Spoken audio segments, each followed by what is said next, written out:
UN Copter Coverups for November 3rd at 12:04 p.m. Actually, around 11:30, I first saw the blue flimsy helicopter all around Geronimo Alicia intersection, but it was far out.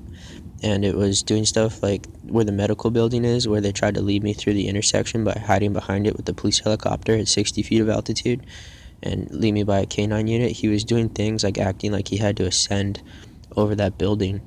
And so I remember one night, I think it was the 31st or the 1st, when they started doing the Cessna copter, and they acted like he had to ascend that building and stuff. I saw him doing that.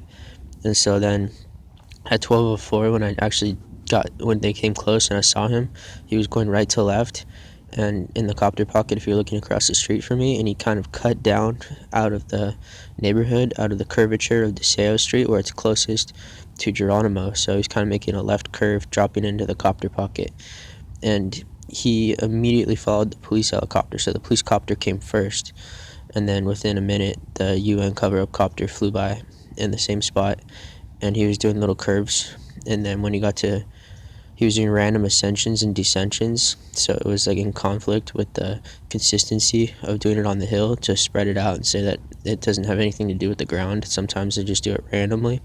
This guy's a civilian frolicking, and it's also because of how low the June 1st UN copter mobbed my head, so they're always trying to sell different ascents and descents, like the event where he came with the engine compartment off and flew down over my head and then over 24191 as if he was going down a sheer cliff. And so just following the police helicopter so closely, I think that has to do with the event on November 1st when the police helicopter came in the 11 p.m. line and then stalled on the fireman's house and then turned right, and then the UN cover-up copter was coming and then it did a right turn at 24191, which was highly conflicted because was it a situation or was it a location that the UN cover-up copter turned? Same with the police helicopter. I had recordings of him turning there before, and the night before I was asking for help talking about the significance of the turn and showing a certain event where he went crazy, and then they did the same exact cover-up. So they had that special interaction between each other, but they both incorporated like 5 different cover-ups from different days, which I would list if I had a proper computer or enough time. And so I feel like they were spending a lot of time near each other and creating feature films so that they could say that that little interaction on the first was just part of the deal, because they're always interacting. And so they had been doing cover-ups, I'm sure, all day long, and then so all they showed me then was the police helicopter go by and then the civilian UN cover-up copter doing random ascensions and descensions near the October 30th spot.